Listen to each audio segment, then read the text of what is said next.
Welcome to the Hotel News Now Podcast Network. This is senior reporter Dana Miller. In this episode, we're going to dive into everything about Las Vegas. I will say, as a reporter, Las Vegas hadn't always really been on my radar as much as markets like San Francisco or New York City have really been in the past few years. But now I feel like with so much happening in the Strip area and so many events and investments, Las Vegas news is just popping up everywhere. So this is why we're here today. And that, of course, could be due to the city recently hosting Formula One. And just a month out, it'll be hosting the Super Bowl. And really to kind of help get a sense of how Las Vegas is performing from a tourism perspective and commercial real estate perspective, I've tapped two experts. We've got CoStar's Senior Director of Hospitality Analytics, Emmy Hise, and CoStar's Nevada and Utah Director, Market Analytics, Michael Petrivelli. Thank you both so much for joining me today. Thank you for having us, Dana. Looking forward to our chat. Yeah, we're excited. Good. So to get a little bit of perspective first, so Michael, you live in Las Vegas, correct? Yes, I do. I moved here in 2021 to take on the Director of Analytics position. I've seen Vegas change quite a bit in the short time I've lived here. The Sphere didn't exist. Neither did Fontainebleau or Durango Resort in Southwest Las Vegas. Formula One wasn't even in the picture. Now we'll have Major League Baseball's athletics franchise moving here and several more casino/hotels that are proposed on the Strip. Yeah, lots of big changes. So many in that list that you just mentioned right there. But good, we'll talk all about that. And Emmy, when's the last time you visited Vegas and how have you kind of seen things change? Well, this is kind of an embarrassing question, but I have not been there, I think, since 2008. Okay. When I was in a more fun time of my life. No, I mean, my life is very fun now, but let's just say different phase of fun of life. So it's been a while, but I have been wanting to go back, like seeing all these people like performing there. I really want to see the Sphere. There's been so many cool hotels that have opened in the past few years that whenever I talk to someone going there, I'm like, where are you staying? Oh, you should try here. You should try here. Try the pool bar at this where there's massive screens. So yeah. Yes. All right. Well, maybe soon you'll be there and you'll know exactly where to stay, where to go. But speaking of hotels, so since you're the expert on this, I'd love for you to kind of give us a quick overview of how many hotels are currently in the Las Vegas Strip area. And maybe if you can kind of dwindle that down to how many of those opened in 2023. Okay. So there are 101 hotels in how we define the Las Vegas Strip submarket. Yep. Which is actually a lower number of hotels than the other two submarkets. But because of the size of the hotels on the Strip represents 62% of the rooms in the entire Las Vegas market. And the Las Vegas market is by far the largest U.S. market by room count. Second is Orlando, but Las Vegas has 34,000 more hotel rooms than Orlando. And then the Las Vegas Strip submarket is also the largest submarket of the submarkets tracked in the U.S. I think it's like 666. It's the largest by room count. Second is Chicago CBD, and the Strip has 57,000 more rooms in Chicago CBD. So that just paints a picture of how many hotel rooms are in this tiny little geographic region. Mike's heard me say this before, that hotels in Las Vegas are basically city centers. I mean, it's each building is its own city, in my opinion. Not each building, but a lot of them. Absolutely. So in terms of opening in the past year on the Strip, only one hotel has opened, and that is what Mike mentioned, and that's the Fontainebleau. The 3,644 room opened in December. And it's actually because of how big it is. It's the highest room inventory increase in that submarket since 2010, just from that one hotel. And that was long awaited, right? I mean, I know that kind of went through, I think, almost a decade of trying to get that project out, correct? Yeah, I call it the soap opera of commercial real estate. So many different owners, different stories, different brands, different prices, all to go back to the original owner. Of course, they have a partner, but it's quite an exciting story in the world of commercial real estate. It is. Now, how about anything that's kind of coming up in the pipeline, if you want to talk about maybe projects, notable ones that are under construction or maybe final planning phase for the next couple of years? Yeah, so kind of similar to what we're seeing nationally, there's a slowdown in the Las Vegas market with under construction rooms, especially with that new hotel opening.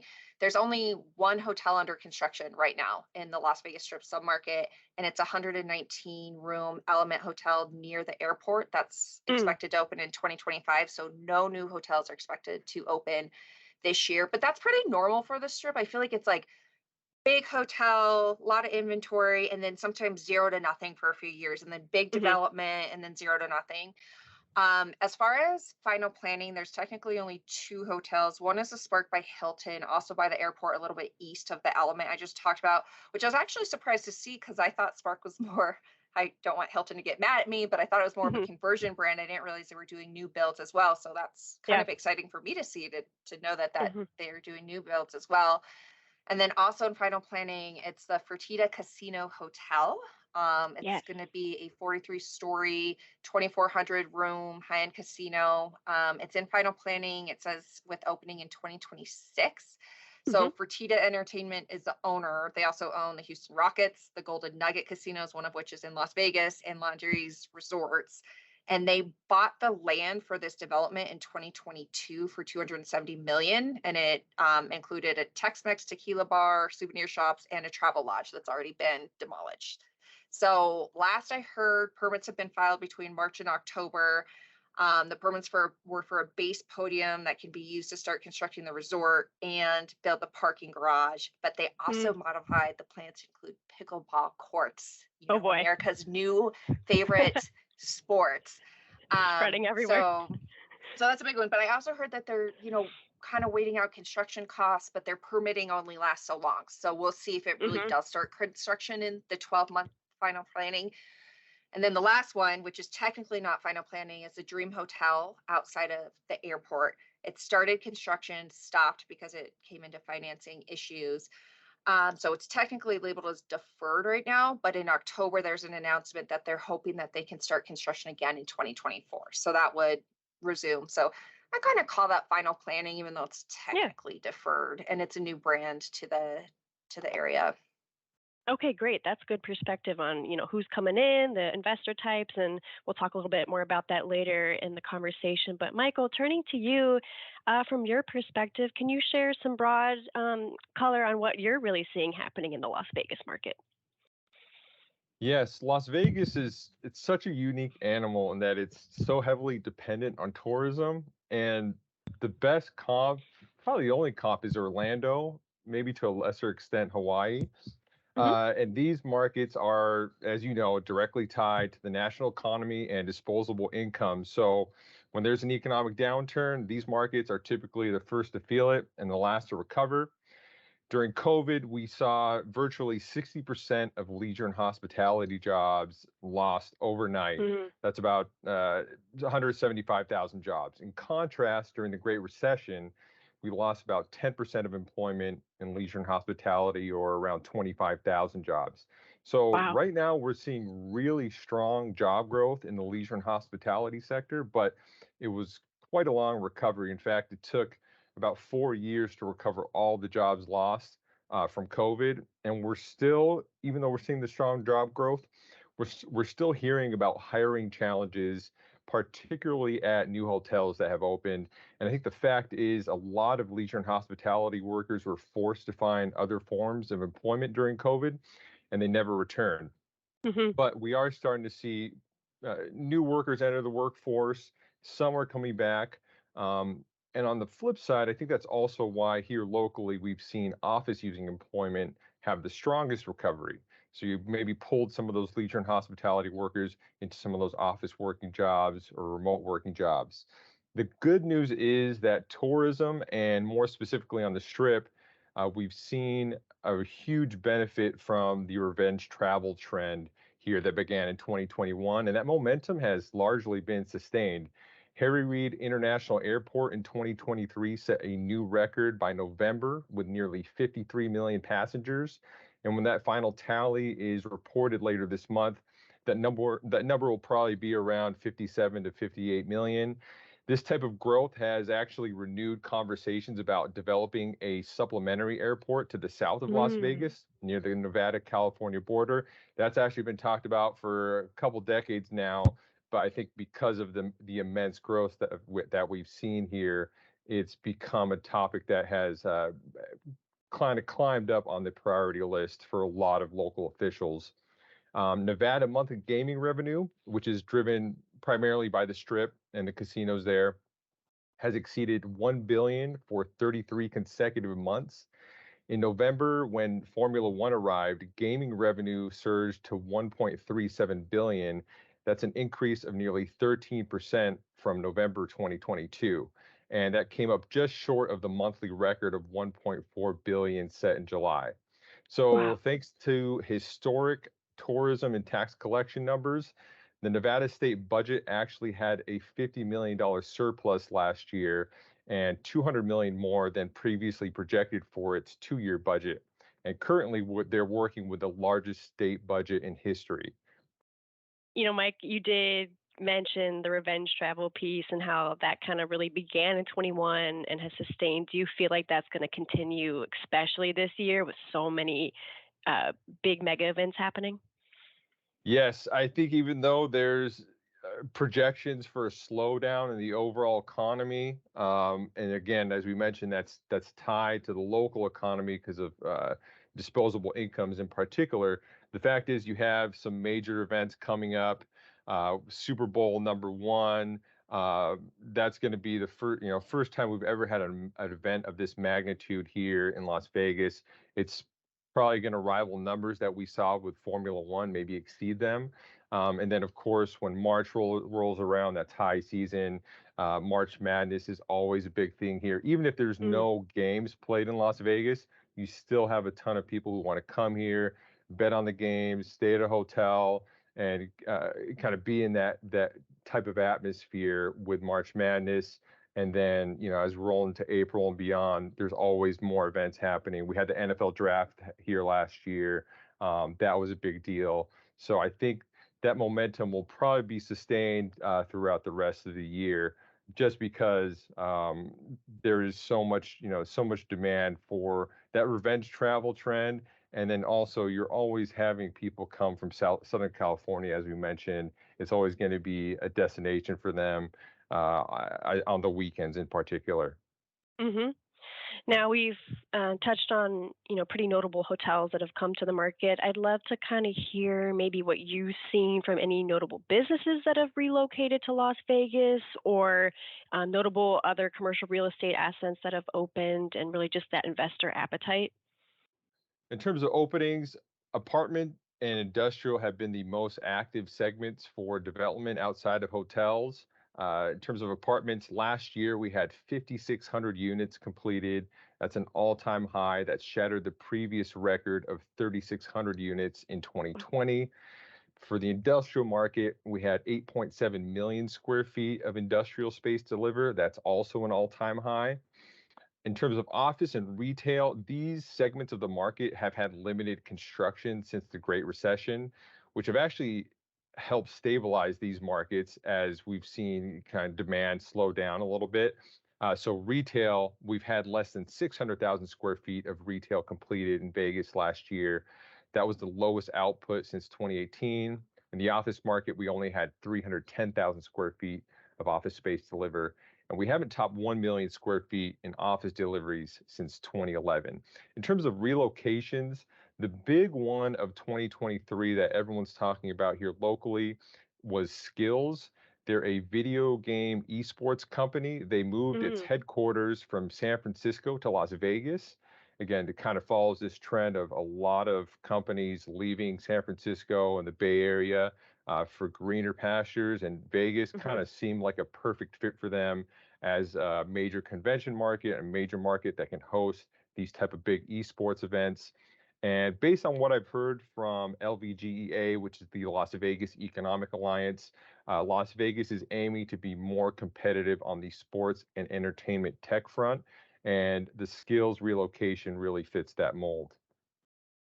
Yeah, that's interesting with more of that coming into the market because obviously, entertainment and Vegas go hand in hand. But, we did see some big investors with, Realty Income Corp there. They signed a definitive agreement to invest $950 million to acquire common and prefer equity interest in the Bellagio Las Vegas from Blackstone. So two big names right there. Aside from Skills, any other big names that you've really seen come enter the market? In terms of relocations, there haven't really been any major ones besides the skills relocations. But in terms Okay. of capital deployment, I Yep. mean, like most markets, institutional capital largely sat on the sidelines in 2023. And the Hmm. same can be said for Las Vegas. Outside of the Realty Income deal, Apple Hospitality's acquisition of Spring Hill Suites near the Mm. convention center for $75 million. That was the only other noteworthy deal here. But in terms of commercial real estate, it really depends on the asset type. So the industrial market is still holding up relatively well, although we did see a major drop off in capital deployment in the second half of last year. The biggest players here are Prologis, BCAM Capital Partners. Blackstone has been the biggest investor in Las Vegas industrial in the past 5 years, but they only deployed about 80 million last year. And that kind of goes along with that trend of institutional investors largely sitting out 2023. Hmm. Because of the pain in multifamily, very few deals are getting done. We have a multifamily vacancy rate that just reached 10% and is moving higher. Again, we have a lot of supply that's come online, weaker demand, rent growth turning slightly negative, so not a whole lot of action there. Same can be said for office. I think just generally speaking, there's not a lot of appetite for office investment. And then there is no major institutional trades in retail either. I think Vegas again is one of those markets that is usually first to feel the effects of a downturn. I think that was on a lot of people's mind entering Hmm. 2023. There's a lot of calls for a recession, never materialized, but I think that did play a role in fewer investments being made in Las Vegas last year. Gotcha. Okay. Now, obviously, we got to talk a little bit about economic impact of some of these past mega events and ones that are to come. And I know, Emma, you've talked a lot about on the Las Vegas F1 event with some others on my team. But just to kind of give a quick highlights to our listeners in this podcast, it is obvious that we did see headlines pop up ahead of the event that hotels were slashing rates, but it ended up showing the data that hotel ADR on the Strip grew pretty significantly Monday through Sunday, the week of the event. So kind of give us a lowdown on how tourism really impacted F1. Yeah, so I saw those headlines too, but once we crunched the numbers, the average daily rate was significantly higher than it was the same week the previous year. And not to say that prices weren't slashed, but maybe they were just set too high and there were some adjustments. And, that's a great click headline, rate slashed. So, Mm-hmm. but from our analysis, so this was obviously the first F1 event in Las Vegas. They have a 10-year contract, I believe. Mike, is that right? It's 10 years, right? Yeah. Okay. He's nodding for the listeners. um, so it was the first event. And so one, in terms of hotel performance, it was a longer length of stay than what Mm-hmm. we saw for the Miami and Austin events. So we started seeing hotel performance really, I mean, it bumped up really since Monday, but the highest bump really started on Wednesday, whereas the other locations were Thursday through Saturday nights. And Mm-hmm. I think that part of that, it could just be because of the first year, getting it set up. People wanted to find the perfect place to stand and, what was going on. Or it could have been people saying, I want to come early and do something else, the shows in the Right. casino. So I am really excited to look at the data next year to see if that transcends where it is a longer length of stay for people who are coming for more than just the actual F1 event. So since the peak days were Thursday through Sunday, that hotel revenue generated nearly $220 million in room rates. Mm-hmm. Mike already mentioned gambling, which we don't, or the casinos. We don't have that information, but that's a great added tidbit since you said economic impact.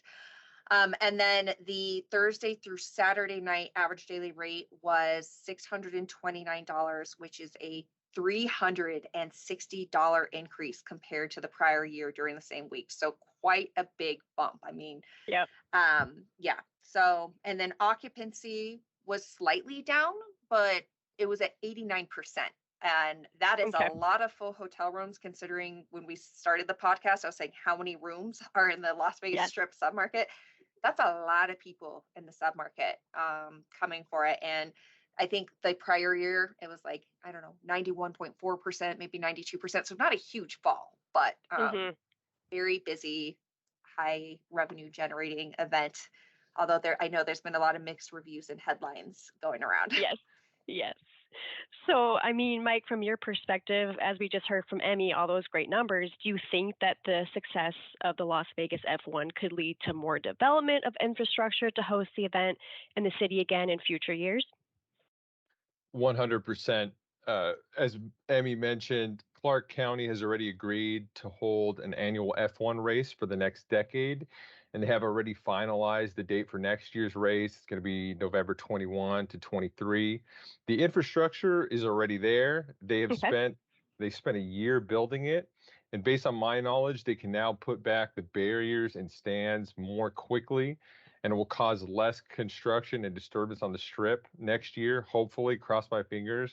As locals, we all tried to avoid the strip last year because it was an absolute nightmare to get through all that construction. And I think, when you look at the first iteration of any major event in a new city, it's often accompanied with growing pains, and the Las Vegas Grand Prix was no different. And I think they've gotten past the initial growing pains, and the event will continue to improve from here. Mhm. But the economic impact is undeniable. The impact was expected to be around 1.7 billion. They might have come up just short of that. But again, those numbers are going to rival the NFL Super Bowl numbers. And with those kind of generation, that kind of revenue generation, Clark County again, is it going to prove that Formula One race Mhm. through 2032? And CoStar actually just released a news story yesterday on a pair of international developers who want to build an auto-themed residential tower to kind of pay homage to the F1 race. Mhm. So there you go. There's already some developer who wants to kind of capitalize on F1 in Las Vegas. So I think it is certainly an event that's here to stay. Something interesting that I heard from a hotelier source maybe a couple months ago or a month ago was that due to the time of these events taking place, like at nighttime, that really was the nightlife then for many visitors. And instead of maybe going to gambling or whatnot, or other entertainment options, I'm wondering. I mean, it's going to happen at that same time every year, we think. I mean, do you think the city might rethink that, or will that be the norm if you've heard anything around that? I think it's going to have to be at night Yeah. because you want those bright lights shining during the Mhm. race. That's going to be the huge draw. That's the postcard. And Vegas, obviously, it's a nighttime town. I mean, it's pretty quiet during the day, and it really comes alive at night. And that's always been the nature of Vegas. So I think it's always going to be a late start, and Mhm. I think it's going to be a unique thing, a unique thing to this race here in Vegas, as opposed to some other Yeah. cities where you have it during the day. Right, like Austin, and yep. So turning to Super Bowl, obviously CoStar doesn't give too much forward-looking data, and it might be a little bit hard to compare Las Vegas to other cities that have hosted Super Bowl in the past. But like you said, Mike, this is the first time that Las Vegas does have this as the host city for the event. Emmy, can you speculate on how tourism around the 2024 Super Bowl might look? This is another one. I'm very excited to see how the data shakes out. But obviously, Super Bowls are always high revenue generating and star studded events. But now it's in Las Vegas in a newish stadium Hmm. where people love sports betting. As Mike already said, people come for March Madness even without the game. Now they're coming to Super Bowl with the game actually there. There's casinos, there's shows, and so it'll be interesting to see the result. Also, in the analysis I've done of previous Super Bowls, the best performing hotels are the luxury hotels, which are generally located farther away from the stadium. So like in Phoenix, the stadium was in Glendale, but most people stayed in Scottsdale because that's Mhm. where the luxury hotels were. When it was in LA at SoFi Stadium in Inglewood, most people stayed in Santa Monica, Beverly Hills. But in Vegas, it's right there and all the hotels are right there. So like the ease of getting to the event will also be better. So I'm wondering if similar to F1, if it's going to be a longer length of stay and people Mhm. really make it something. So therefore more revenue generation because they're there for longer.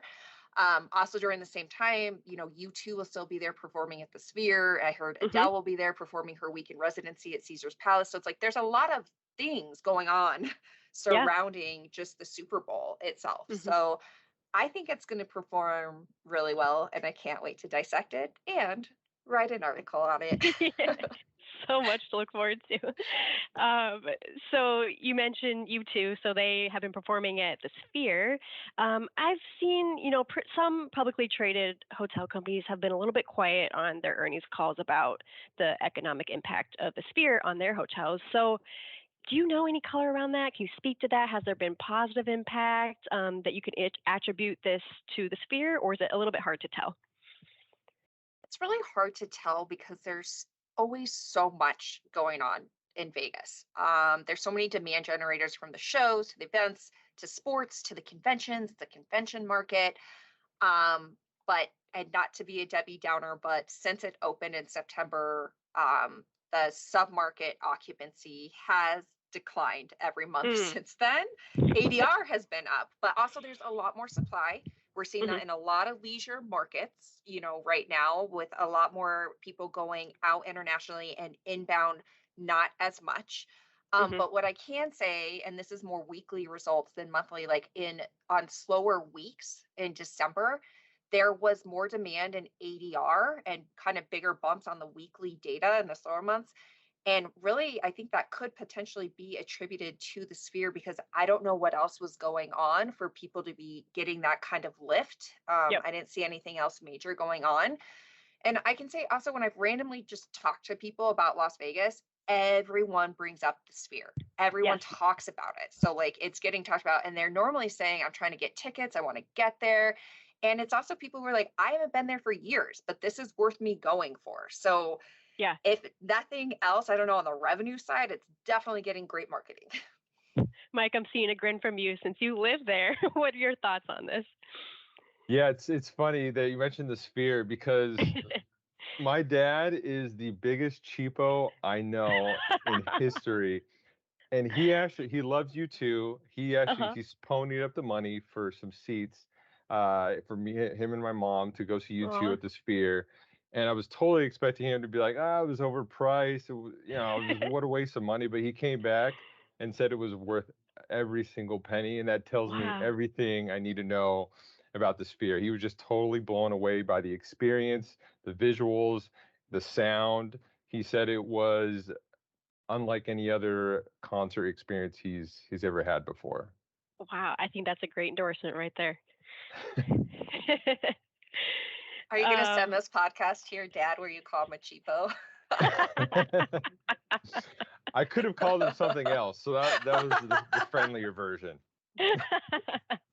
I'm sure he'll get a laugh out of that without knowing him at all. I'm sure he'll laugh. But Mike, turn it again to sports a little bit. So Emmy, of course, mentioned the new stadium, which came in. Let's see, was that in 2020 that they opened? The Raiders So Stadium, for yep. Yes.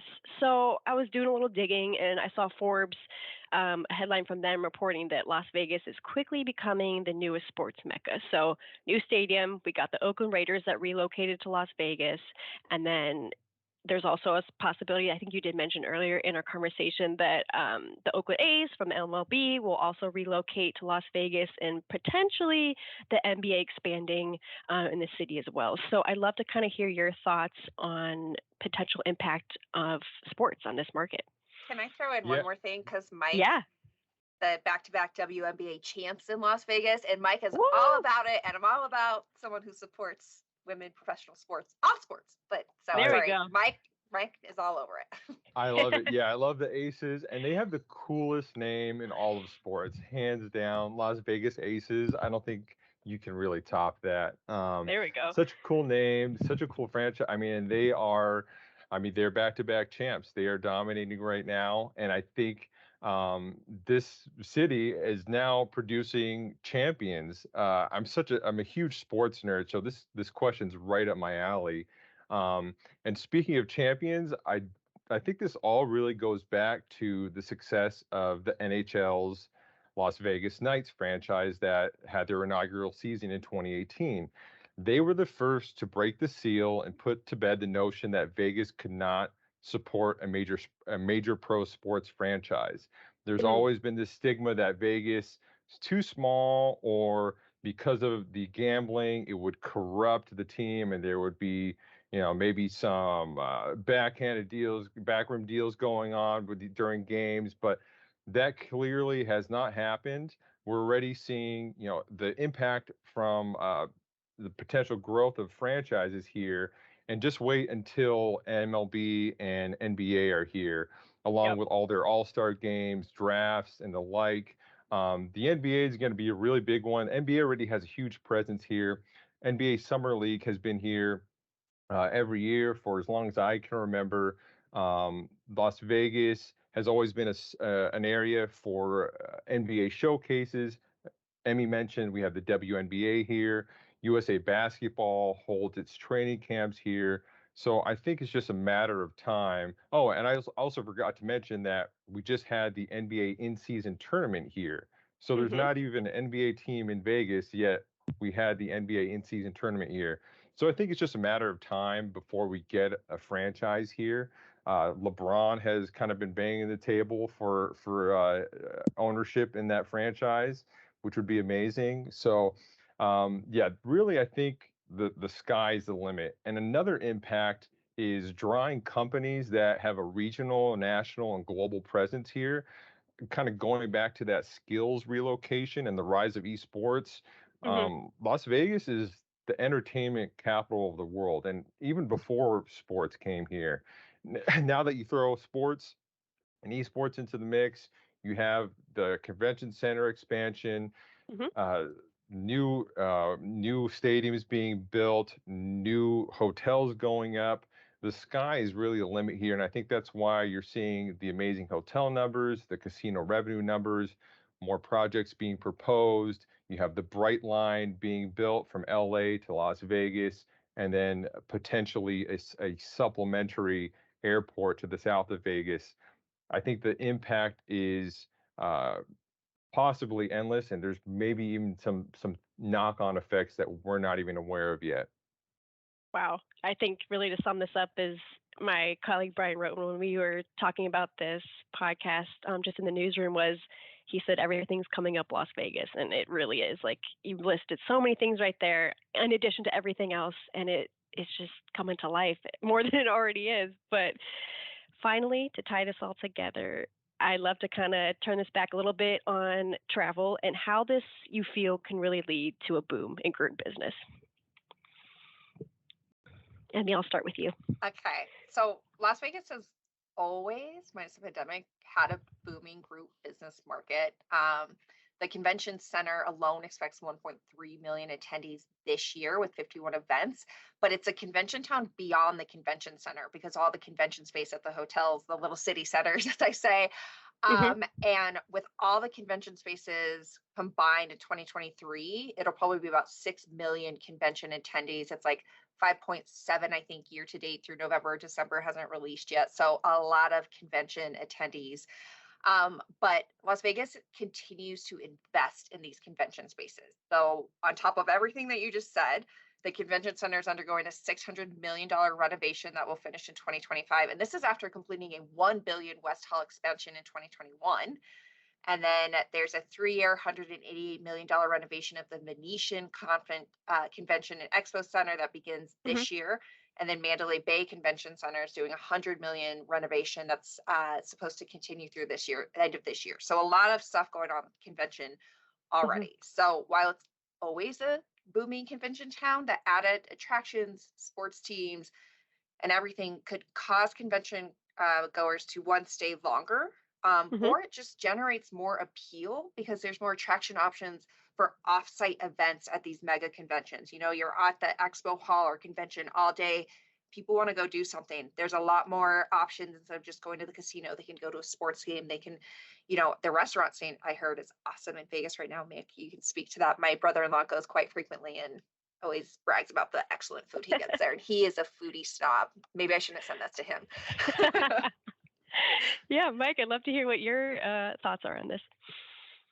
Yeah, I mean, who wants to travel to Vegas alone, right? I mean, so I'm not the hotel expert, Emmy is. So in terms of group travel, I think, when you're going to sports events, concerts, conventions, you're going to be traveling in pretty big groups.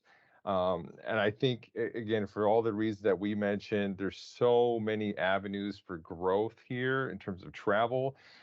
And when you look at local officials' investment here, it is being funneled into the tourism scene. So I think we're going to continue to see positive numbers in terms of group travel here. Um, and yeah, I don't really see that stopping unless, you don't get NBA, you don't get MLB, which is already, halfway through the door. Hmm. Um, I just think that there's going to be a real need here for continued growth in hotels and accommodating all these people that are planning to arrive in the city. And again, I think that's a large reason why they're building this Bright Line train and the supplementary airport, because they do expect these travel numbers to grow from, they're probably going to end up around 58 million this year in terms of air passenger travel. That number is going to continue to grow each year from here on out. Um, so yeah, I don't need to be sold on Las Vegas. I'm just trying to sell everyone else on it. There you go. Well said. Well, Mike, Emmy, this has been so informative, super fun conversation. I learned so much more than I thought I even knew just by my quick research. So I know our listeners will be in good hands with this podcast. But thank you again. I really appreciate your time.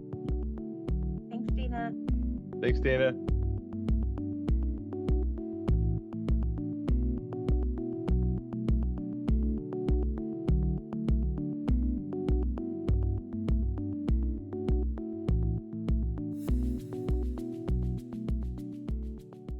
Hi, I'm Isaac Colazo, Vice President of Analytics at STR. Hi, and I'm Jan Freitag, National Director for Hospitality Analytics for the CoStar Group. Tune in to our new show, Tell Me More, a hospitality data podcast. It's a podcast on the global hotel industry, its current trends, what we're thinking about, and where the industry's going. And we like to have fun with the data too. Find us on hotelnewsnow.com or wherever you listen to podcasts. Subscribe today. This episode of the Hotel News Now Podcast Network was recorded on January 17, 2024 by Dana Miller and edited by Rachel Dobb. Check Hotel News Now for the latest industry news.